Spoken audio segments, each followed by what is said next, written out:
ನೋಡಿ, ದಯಮಾಡಿ BJPಯವರು ಒಂದು ಅರ್ಥ ಮಾಡ್ಕೊಳ್ಳಿ.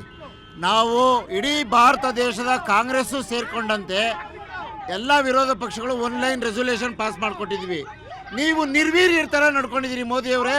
3 ಜನ ನಿಮ್ಮ ವ್ಯಾಪಾರಿ ಫ್ರೆಂಡ್ಗಳಿಗೋಸ್ಕರ, ಒಂದು ಟ್ರಂಪು ಮತ್ತು ಅದಾನಿ ಅಂಬಾನಿಗೋಸ್ಕರ ನಿಮ್ಮ ಯಾವ ಯುದ್ಧ, ನಿಮ್ಮ ಎಲ್ಲ ಫೇಕ್ ಇವು. ನಿಮ್ಮ ಬಿಹಾರ ಚುನಾವಣೆ, ಮತ್ತೊಂದು ಚುನಾವಣೆ, ಇದೇನು ಸೀರಿಯಲ್ ಏನ್ರಿ? ಎಲ್ಲ ಚುನಾವಣೆಗಳಿಗೂ ಒಂದೊಂದು ಮಾಡ್ಕೊಂಡು ಸೀರಿಯಲ್ ತರ ಡ್ರಾ ಮಾಡ್ತಿದ್ದೀರಾ.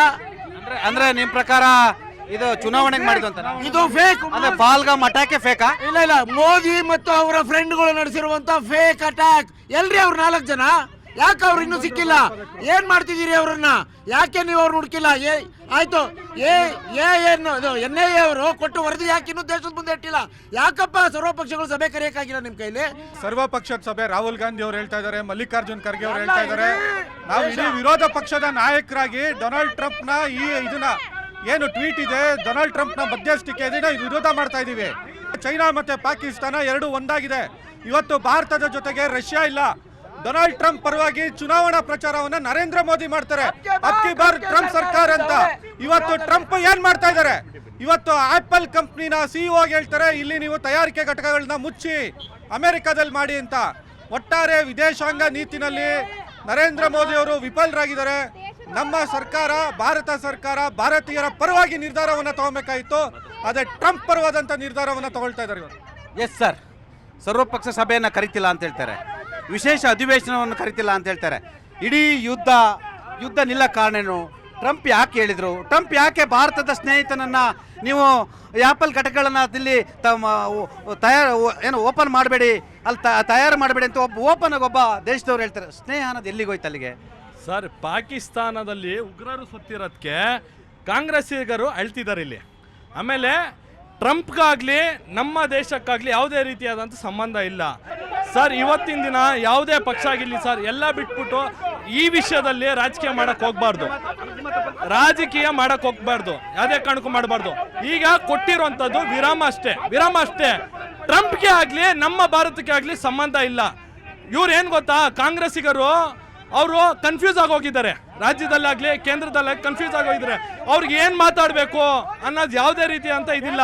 ಹುಚ್ಚು ರೀತಿಯಲ್ಲಿ ಬಿಹೇವ್ ಮಾಡ್ತಿದ್ದಾರೆ. ಅವ್ರಿಗೆ ಮಾನಸಿಕವಾಗಿ ಅವ್ರಿಗೆ ಹಾಸ್ಪಿಟಲ್ ಅವಶ್ಯಕತೆ ಇದೆ, ಅದೆಲ್ಲ ಆಗ್ಬೇಕಷ್ಟೇ ಅವ್ರಿಗೆ. ಪ್ರಶ್ನೆ ಸರ್, ಸರ್ವಪಕ್ಷ ಸಭೆ ಕರೆದಿದ್ದಂಥದ್ದಾಯ್ತು, ಕಾಂಗ್ರೆಸ್ನವರು ಬಂದಿದ್ದಂಥದ್ದಾಯ್ತು. ಸರ್ವಪಕ್ಷ ಸಭೆಯಲ್ಲಿ ಹೇಳ್ತಾರೆ ನಾವು ದೇಶದ ಜೊತೆಗಿರ್ತೀವಿ, ನಾವು ದೇಶದ ಜೊತೆ ಇದು ಮಾಡ್ತೀವಿ ಅಂತ. ಅದೇ ಹೊರಗಡೆ ಬಂದಾದ್ಮೇಲೆ ನಾವು ಬಂದ್ಬಿಟ್ಟು ಇದೇ UP ಒಂದು ಕಾಂಗ್ರೆಸ್ನ ಅಧ್ಯಕ್ಷ ಹೇಳ್ತಾನೆ, ರಾಫೆಲ್ನ ಬೊಂಬೆ ತರ ತೋರಿಸ್ತಾರೆ. ಇವ್ರು ಹೇಳಿದಂಥದ್ದು 2015ರಲ್ಲಿ ರಾಫೆಲ್ ತಗೊಳ್ಬೇಕಾದಾಗ ಹೇಳಿದ್ರು ಅದ್ರ ಹಗರಣ ಆಗಿತ್ತಂತ. ಆದ್ರೆ ಇವತ್ತು ರಾಫೆಲ್ ಮತ್ತೆ S-400 ನಮ್ಮ ದೇಶನ ಕಾಯ್ತಾ ಇರುವಂತದ್ದು.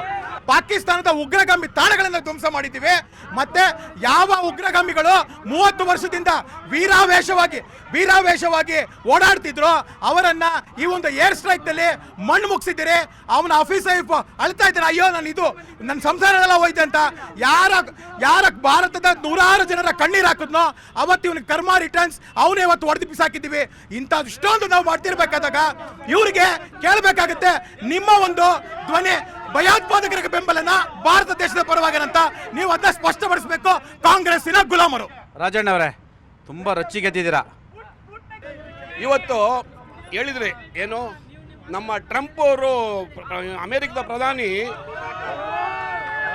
ನಮ್ಮ ರಾಷ್ಟ್ರಪತಿಯವರು ಏನು ಭಾರತದ ಬಗ್ಗೆ ಪಾಕಿಸ್ತಾನ ಯುದ್ಧವನ್ನು ನಿಲ್ಲಿಸ್ಬಿಟ್ವಿ ಅಂತ ಹೇಳ್ತಾ ಇದ್ರು.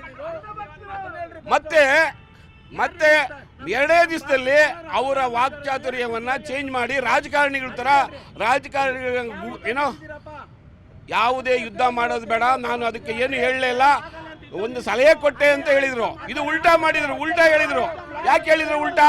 ಮೋದಿ ಅವರು ಹೇಳಿದ್ರು ಯಾವುದೇ ಕಾರಣಕ್ಕೂ ನಾವು ಇನ್ನೊಬ್ಬರ ಮಾತು ಕೇಳಲಿಲ್ಲ, ನಾವು ನಮ್ಮ ಇದರಿಂದಲೇ ಮಾಡಿದ್ದು ಅಂತ ಮೋದಿ ಅವರು ಹೇಳಿದ್ರು. ಆ ಹೇಳಿದ್ದು ಮಾರನೇ ದಿವಸನೇ ಮತ್ತೆ ಟ್ರಂಪ್ ಅವರು ಇದು ಮಾಡಿದ್ರು, ಉಲ್ಟಾ ಹೊಡೆದ್ರು.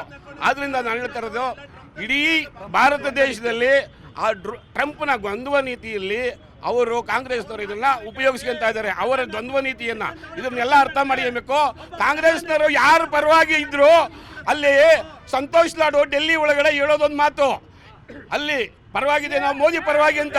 ಮತ್ತೆ ಇಲ್ಲಿಗೆ ಬಂದು ಉಲ್ಟಾ ಹೊಡೆಯೋದು, ಮೋದಿ ವಿರುದ್ಧವಾಗಿ ಹಂಗ್ ಮಾಡ್ಬೇಕಾಯ್ತು ಹಿಂಗ್ ಮಾಡ್ಬೇಕಾಯ್ತು ಅಂತ. ಇವತ್ತು ನೋಡ್ರಿ, ಕೋಲಾರದ ಒಬ್ಬ M L A Kothnur Manjunath ಏನಂತ ಮಾತಾಡಿದ್ರು, ಅವರಿಗೆ ಇದಿಲ್ಲನ್ರಿ, ದೇಶಾಭಿಮಾನ ಇಲ್ಲನ್ರಿ, ಅಂತವ್ರ ಬಗ್ಗೆ ಮಾತಾಡ್ರಿ. ಇಲ್ಲಿ 15 ಬ್ರಹ್ಮೋಸ್ ಅಟ್ಯಾಕ್ ಮಾಡಿದೆ. ಎಷ್ಟು ಕೇಳಿ, 12 ವಾಯ್ಸ್ ಇದ್ರ ಮೇಲೆ ಏರ್ ಬೇಸ್ ಮೇಲೆ ಅಟ್ಯಾಕ್ ಮಾಡಿದೆ. ಖುದ್ದು ಯಾರು ಸಿಂಧಿ ಪ್ರಾಂತ್ಯದ ಮುರಾದ್ ಅವರು ಹೇಳಿದ್ದಾರೆ ಇದಕ್ಕೆ ಸಾಕ್ಷಿ ಇದೆ ಅಂತ. ಆದ ಕಾರಣಕ್ಕ ಪಾಕಿಸ್ತಾನದ ಡಿಜಿಒ ನಮ್ಮ ದೇಶದ ಡಿಜಿಒಗೆ ಪತ್ರ ಬರೆದ್ರು, ನಿಲ್ಸಿದ್ದ. ಇದರಲ್ಲಿ ಡಿಜಿ ಅವರು ಬರ್ದೆ ಸತ್ಯ. ಆದ ಕಾರಣಕ್ಕೆ ನಮ್ಮ ಪ್ರಧಾನ ಮಂತ್ರಿಗಳು ಏನು ಆ ಪತ್ರಕ್ಕೆ ಮನ್ನಣೆ ಕೊಟ್ಟು ಕದನ ವಿರಾಮ ಮಾಡಿದ್ರು. ಇದರಲ್ಲಿ ನಮ್ಮ ಯಾರು ಟ್ರಂಪ್ ಅವ್ರದ್ದು ಇದರಲ್ಲಿ ಯಾವುದು ಇಲ್ಲ, ಹೇಳ್ಕೋಬಹುದು. ಅವರು ನಮ್ಮ ಸ್ನೇಹದ ಪಕ್ಕದ ದೇಶ. ನಂಬರ್ ನೋಡ್ರಿ, ಅಮೆರಿಕ ನಂಬರ್ 1 ದೇಶ ಆಗ್ಬೇಕು ಅಂತ ಅಮೆರಿಕ ಸ್ಟೇಟ್ಮೆಂಟ್ ಕೊಡ್ತಾನೆ ಇರುತ್ತೆ. ಆದ್ರೆ ನಮ್ಮ ದೇಶದ ಪ್ರಧಾನಿ ಯಾವ ಸಮಯದಲ್ಲಿ ಯಾವ ನಿರ್ಧಾರ ತಗೋಬೇಕು ತಗೊಂತಾರೆ. ದಯವಿಟ್ಟು ಅರ್ಥ ಮಾಡ್ಕೊಳ್ಳಿ. ಕದನ ವಿರಾಮ ಕೊಟ್ಟಿರೋದು ಯಾಕೆ ಅಂತಂದ್ರೆ ಅವರು ಕಳಿಸಿದಂತಹ ಮನ್ನಣೆಗೆ ಮನವಿ ಕೊಟ್ಟು ಇದನ್ನು ಒಂದು ಚಿರತೆ ಅಟ್ಯಾಕ್ ಮಾಡಬೇಕಾದ್ರೆ ಸೈಲೆಂಟ್ ಆಗಿರ್ತದೆ, ಯಾರು ವೈರಿ ಎಲ್ಲಿರ್ತಾನೆ ಅಂತೇಳಿ ಅಟ್ಯಾಕ್ ಮಾಡೋದು ಗೊತ್ತು ನರೇಂದ್ರ ಮೋದಿಗೆ. ಸರ್, ಇದು ಯುದ್ಧ ಅಂತ ಬಡ್ಕೊಂತ ಇದ್ದಾರೆ ಇವರೆಲ್ಲ. ಇದು ಯುದ್ಧ ಅಲ್ಲ, ಜಸ್ಟ್ ಟ್ರೈಲರ್. ಇದು ಈ ಕಾಂಗ್ರೆಸ್ ನಾಯಕರು ಇದ್ದಾರೆ, ಪ್ರಿಯಾಂಕಾ ಖರ್ಗೆ ಇದ್ದಾರೆ, ದಿನೇಶ್ ಗುಂಡೂರಾವ್ ಇದ್ದಾರೆ, ಸಂತೋಷ್ ಲಾಡ್ ಇದ್ದಾರೆ. ಅವರು ದಾರಿ ತಪ್ಪಿಸ್ತಾ ಇದ್ದಾರೆ. ಅವ್ರ ಕೈಯಲ್ಲೆಲ್ಲ ಶಕ್ತಿ ಇಲ್ಲ. ಅವ್ರಿಗೆ ಕಳಿಸ್ಬೇಕು. ಎಲ್ಲಿಗೆ? ಇಲ್ಲಿಂದ ಫ್ಲೈಟ್ ಮಾಡಿ ಪಾಕಿಸ್ತಾನಕ್ಕೆ ಕಳಿಸ್ಬೇಕು. ಅಲ್ಲೆಲ್ಲ ಸರ್ಚ್ ಮಾಡಿ ನೋಡ್ಕೊಂಬರ್ರಪ್ಪ, ಅಲ್ಲೇನಾಗಿದೆ, ಇಲ್ಲಿ ಇಂಡಿಯಾದಲ್ಲಿ ಏನಾಗಿದೆ ನೋಡ್ಕೊಂಬರ್ರಿ ಅಂತ ಕಳಿಸ್ಬೇಕು. ಅಂಥದ್ರಲ್ಲೂ ಕಾಂಗ್ರೆಸ್ ಮುಖಂಡರು ಹೇಳ್ತಾರೆ ನೀವು ಇನ್ನೂ ಒಂದು 2 ಹೆಜ್ಜೆ ಮುಂದೋಗಿ ಹೊಡಿಬೇಕಿತ್ತು ಅವ್ರಿಗೆ ಅಂತಾರೆ. ಇವ್ರಿಗೆ ಹೋಗಿ ತಿಳ್ಕೊಳಕ್ಕೆ ಹೇಳಿ ಸರ್. ಇವ್ರಿಗೆ ಸಿಂಧೂರ ನಿಂತಿಲ್ಲ, ಜಸ್ಟ್ ವಿರಾಮ. ಪಾಕಿಸ್ತಾನ ಮತ್ತೆ ಉಗ್ರರನ್ನ ಭಯೋತ್ಪಾದನೆಗೆ ಕುಮ್ಮಕ್ಕು ಕೊಟ್ಟರೆ, ಬೆಂಬಲ ಕೊಟ್ಟರೆ ನಾವು ಮತ್ತೆ ಸುಮ್ಮನೆ ಇರಲ್ಲ ಅಂತೇಳಿ ಪ್ರಧಾನಿಯವರು ಎಚ್ಚರಿಕೆಯನ್ನು ಕೊಟ್ಟಿರ್ತಕ್ಕಂಥದ್ದು. ಒಟ್ಟಾರೆ ಉಗ್ರರ ಅಡಗುತಾಣಗಳನ್ನ ಹೊಡೆದಿರೋದು ನಿಜ. ಇವತ್ತು ಪಾಕಿಸ್ತಾನ ಸರ್ಕಾರ ಯಾವ ಉಗ್ರರ ಅಡಗುತಾಣಗಳನ್ನು ಭಾರತ ದೇಶ ಪುಡಿಗಟ್ಟಿದೆ, ಆ ಉಗ್ರರಿರ್ತಕ್ಕಂಥ ಮನೆಗಳು, ಬಿಲ್ಡಿಂಗ್ಗಳನ್ನು ಕಟ್ಕೊಡ್ತೀವಿ ಅಂತೇಳಿ ಇಡೀ ಸರ್ಕಾರ ಘೋಷಣೆ ಮಾಡಿರ್ತಕ್ಕಂಥದ್ದು. ಆ ಮುಖಾಂತರ ಎಲ್ಲೊಂದು ಕಡೆ ಪಾಕಿಸ್ತಾನ ಇವತ್ತು ತೀರ್ಮಾನ ಮಾಡ್ತಿದೆಯಲ್ಲ, ಅದು ಕೂಡ ಉಗ್ರವಾದಕ್ಕೆ ಬೆಂಬಲ ಅಲ್ವಾ? ಯಾರು ಪಾಕಿಸ್ತಾನ ಮಾಡ್ತಾ ಇರೋದು? ನಮ್ಮ ಪ್ರಧಾನಿ ಹೇಳಿದ್ದಾರೆ, ನಾವು ಸುಮ್ಗೆ ಇರಲ್ಲ, ನಾವು ನೋಡ್ತಾ ಇರ್ತೀವಿ, ಪುನಃ ಬರ್ತೀವಿ ಅಂತ ಪ್ರಧಾನಿ ಹೇಳಿದ್ದಾರೆ. ನಾವು ಪಾಕಿಸ್ತಾನ ಮಾಡಿದ್ದಕ್ಕೆಲ್ಲ ನಾವು ಸುಮ್ಗೆ ಇರಲ್ಲ, ಪಾಠ ಕಳಿಸ್ತೀವಿ ಅಂತ ಹೇಳಿದ್ದಾರೆ.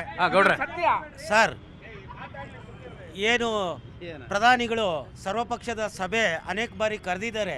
ರಾಜ್ಯಸಭೆಯಲ್ಲಿ, ಲೋಕಸಭೆಗಳಲ್ಲಿ ಕೆಲವು ದೇಶದ ಉತ್ತಮ ತೀರ್ಮಾನಗಳನ್ನು ತೆಗೆದುಕೊಳ್ಳುವಾಗ ರಾಹುಲ್ ಗಾಂಧಿ ವಿದೇಶದಲ್ಲಿರ್ತಾರೆ, ಮಲ್ಲಿಕಾರ್ಜುನ್ ಖರ್ಗೆ ಬೆಂಗಳೂರಲ್ಲಿ ಇರ್ತಾರೆ. ಎಲ್ಲೋ ಹಾಜರಾತಿ. ಏನ್ ಗೊತ್ತಾ, ಇದೆಲ್ಲ ಗಿಮಿಕ್ಕು ಸಾಹೇಬ್ರೆ. ಇವರು ಸರ್ ದೇಶದ ಭದ್ರತೆಗೆ ಬಗ್ಗೆ ಕಾಂಗ್ರೆಸ್ನವ್ರು ಮಾತಾಡ್ತಾ ಇಲ್ಲ. ಇವರು ಬರೀ ರಾಜಕೀಯವಾಗಿ ಈ ಪಾಕಿಸ್ತಾನದ ಪರವಾಗಿ ಕಾಂಗ್ರೆಸ್ನವ್ರು ಮಾತಾಡ್ತಾ ಇದ್ದಾರೆ. ಇಲ್ಲಿ ಕರ್ನಾಟಕದಲ್ಲಿ ಜಾತಿ ರಾಜಕಾರಣ. ನೀವು JDS ಅಲ್ವಾ? ನಮ್ಮ ಗೋಪಾಲ್ ಗೌಡರು JDS ಪಕ್ಕದಲ್ಲಿ ನಿಂತ್ಕೊಂಡು ಏನಂದ್ರೆ ಗೊತ್ತಲ್ಲ, ಈ ದೇಶದ ಎಲ್ಲರೂ ಅಲ್ಲ, ಕೆಲವು ಬೆರಳೆಣಿಕೆಯಷ್ಟು ಅಲ್ಪಸಂಖ್ಯಾತರ ನಡೆ ನುಡಿ ಈ ದೇಶದಲ್ಲಿ ಬದುಕಿರ್ತಕ್ಕಂಥದ್ದು, ಈ ದೇಶದಲ್ಲಿ ಮಣ್ಣಾಗ್ತಕ್ಕಂಥ ಅನೇಕ ಅಲ್ಪಸಂಖ್ಯಾತರಿದ್ದಾರೆ. ಅದರಲ್ಲಿ ಒಂದಷ್ಟು ಜನರು ಇವತ್ತು ಪಾಕಿಸ್ತಾನ ಪರವಾಗಿ ಘೋಷಣೆ ಕೂಗ್ತಾರೆ, ಪಾಕಿಸ್ತಾನ ಪರವಾಗಿ ಸಿಂಪತಿಯನ್ನು ವ್ಯಕ್ತಪಡಿಸ್ತಾರೆ, ಪಾಕಿಸ್ತಾನದ ಉಗ್ರರ ಪರವಾಗಿ ನಿಲ್ತಾರೆ. ನಿಮ್ಮಂಥ ಪ್ರಾಮಾಣಿಕ ಅಲ್ಪಸಂಖ್ಯಾತರಿಗೆ ಅವಮಾನ ಆಗುತ್ತೆ. ಇಡೀ ದೇಶದಲ್ಲಿ ಯಾರೋ ಒಬ್ಬ ಮಾಡ್ತಕ್ಕಂಥ ತಪ್ಪನ್ನು ಎಲ್ಲ ಅಲ್ಪಸಂಖ್ಯಾತರನ್ನು ಕೂಡ ಒಂದು ಕಡೆ ದ್ರೋಹಿಗಳ ರೀತಿ, ಶತ್ರುಗಳ ರೀತಿ ನೋಡುವಂಥ ಸ್ಥಿತಿ ನಿರ್ಮಾಣ ಆಗಿದೆ. ಇಂಥ ದುರಿತ ಸಮಯದಲ್ಲಿ ತಾವು ಅಲ್ಪಸಂಖ್ಯಾತರಾಗಿದ್ದೀರಾ. ಈ ದೇಶದ ಅಲ್ಪಸಂಖ್ಯಾತರಿಗೆ ತಾವೊಬ್ಬ ಪ್ರಾಮಾಣಿಕ ಈ ದೇಶದ ನಾಗರಿಕನಾಗಿ ಏನು ಹೇಳಕ್ಕೆ ಬಯಸ್ತೀರಾ? ಸರ್, ಮೊದಲಾಗಿ ನಾನು ನನ್ನ ಜಾತಿ, ಆಮೇಲೆ first I am A Indian, ನಾನು ಒಬ್ಬ ಹಿಂದೂಸ್ತಾನಿ, ಆಯಿತಾ? ಒಂದು ವಿಚಾರ ಹೇಳ್ತೀನಿ, ನಮ್ಮ ಅಲ್ಪಸಂಖ್ಯಾತರು ದಯವಿಟ್ಟು ಅರ್ಥ ಮಾಡ್ಕೋಬೇಕು. ನಮ್ಮ ಅಲ್ಪಸಂಖ್ಯಾತರು, ನಮ್ಮ ಮುಸ್ಲಿಂ ಬಾಂಧವರು ದಯವಿಟ್ಟು ಅರ್ಥ ಮಾಡ್ಕೋಬೇಕು. ಪಾಕಿಸ್ತಾನ್ಗೂ ನಮಗೂ ಯಾವ ಸಂಬಂಧನೂ ಇಲ್ಲ.